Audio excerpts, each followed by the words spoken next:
কোচবিহার সরকারি ইঞ্জিনিয়ারিং কলেজের এক ছাত্রীর অস্বাভাবিক মৃত্যুকে কেন্দ্র করে তীব্র ক্ষোভ ছড়িয়েছে এলাকায়। কলেজ চত্বরে হঠাৎ এমন ঘটনার পর থেকেই ছাত্রছাত্রী, অভিভাবক ও সাধারণ মানুষদের মধ্যে প্রশ্ন উঠেছে, ঠিক কিভাবে মৃত্যু হলো ওই ছাত্রীর। দ্রুত, নিরপেক্ষ এবং সঠিক তদন্তের দাবিতে এবার সরব হলো অখিল ভারতীয় বিদ্যার্থী পরিষদ ABVP। সংস্থার পক্ষ থেকে আজ কোচবিহার জেলার সদর এসপি অফিসে একটি ডেপুটেশন জমা দেওয়া হয়। তাদের দাবি দ্রুত তদন্ত, দোষীদের শাস্তি এবং ছাত্রছাত্রীদের নিরাপত্তা নিশ্চিত করা।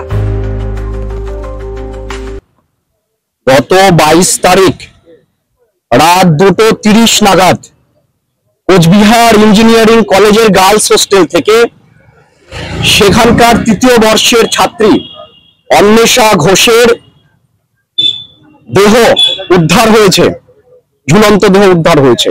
এবং আজকে 25 তারিখ, মাঝে প্রায় 3 দিন অতিক্রান্ত। দুর্গাপুর থেকে মেয়েটির বাবা এসে অভিযোগ করেছে যে এটা কোনো আত্মহত্যা নয়, এটা খুন, আমার মেয়েকে খুন করা হয়েছে। তারপরে পুলিশ প্রশাসন সবাই চুপ, কোথাও কোনো প্রতিবাদ নেই, পুলিশের কোনো ইনভেস্টিগেশন নেই। এবং আজকে আমরা এই এসপি অফিসে এসেছিলাম, এসপির সঙ্গে আমার ফোনে কথা হয়েছে। তাকে যখন আমি সময় চাইবার জন্য যখন তার কাছে আমি ফোন করি, তিনি বলেন যে ইঞ্জিনিয়ারিং কলেজে কি ঘটেছে তার কাছে কোনো রকম কোনো জানকারি নেই। অত্যন্ত অবাক হওয়ার মতো বিষয়, একজন এসপি কি করে এতটা দায়িত্ব জ্ঞানহীন হতে পারে।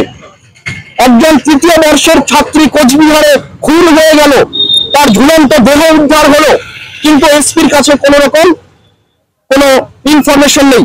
আর যদি 24 ঘন্টার মধ্যে এই যে যিনি খুনি তাকে অ্যারেস্ট করতে না পারেন, তাহলে আমরা বিদ্যার্থী পরিষদ কি করে এই যে খুনি তাকে বের করতে হয় সেটা আমরা জানি, আমরা হিসেবটা বুঝে নিব। আর উনি যদি বলেন যে আমরা প্রশাসনের তরফ থেকে হাত পা গুটিয়ে নিচ্ছি, আমরা করব না, তাহলে সরাসরি বলে দিক আমি বিদ্যার্থী পরিষদ, আমরা এই যে খুনি তিনি কোন গুহায় লুকিয়ে আছেন, কোথায় লুকিয়ে আছেন, 40 ঘন্টার মধ্যে চুলের মুঠি ধরে টানতে টানতে কোচবিহারে হাজির করবো, দায়িত্ব নিয়ে বলে দিচ্ছি। দীপ্ত দে, রাজ্য সম্পাদক। এবং আপনাদেরকে এটাও বলে দিতে চাই, এত বড় একটা ঘটনা ঘটেছে, এই যে যিনি এসপি তিনি লেজ গুটিয়ে পালিয়েছেন এবং অ্যাডিশনাল এসপি ভেতরে বসে আছেন, জানি না কি করছেন, কিন্তু আমাদের সঙ্গে দেখা করবেন না। বিন্দু মাত্র সৌজন্য মতদের মধ্যে নেই। আমরা গিয়েছিলাম, আমাদেরকে বসতে পর্যন্ত দেয়নি। কেন, কি দোষ করেছি ভাই? বিরোধী ছাত্র সংগঠন করি বলে আমাদের কি আমরা কোনো আন্দোলন করতে পারবো না, কোনো কিছু প্রতিবাদ করতে পারবো না? কেন এই অসহযোগিতা? ধিক্কার জানাই এদেরকে। এরা শাসক দলের চটি চাটতে চাটতে এরা এদের দায়িত্ববোধ সব হারিয়ে ফেলেছে। এদেরকে মনে করিয়ে দিতে চাই যে বিদ্যার্থী পরিষদ চাইলে কড়াই কন্ডায় সব হিসেব নিমিশের মধ্যে বুঝে নিতে পারে। সরকারটা সারা জীবন থাকবে না, পরিবর্তন হবে, সময় মতো বুঝে নেবে। হ্যাঁ, পশ্চিমবঙ্গে তৃণমূল ছাত্র পরিষদের 28 তারিখ প্রতিষ্ঠাতা দিবস। তৃণমূল ছাত্র পরিষদ এরা নাকি ছাত্র সংগঠন। এদের কাজ কি? এদের কাজ কলেজে বিশ্ববিদ্যালয়ে স্নেহহানি করা, ধর্ষণের মতন ঘটনা ঘটানো আর শিক্ষা বিরোধী কাজকর্ম করা। এরা 28 তারিখে এদের নাকি প্রতিষ্ঠাতা দিবস খায় না, মাথায় দেয় কি বিষয় আছে আমি জানি না। তার জন্য পঞ্চানন বর্মা ইউনিভার্সিটির 26 তারিখ পরীক্ষা ছিল, সেটা পিছিয়ে 30 তারিখ করে দিয়েছে। ধিক্কার জানাই এইরকম শিক্ষা বিরোধী সিদ্ধান্তকে।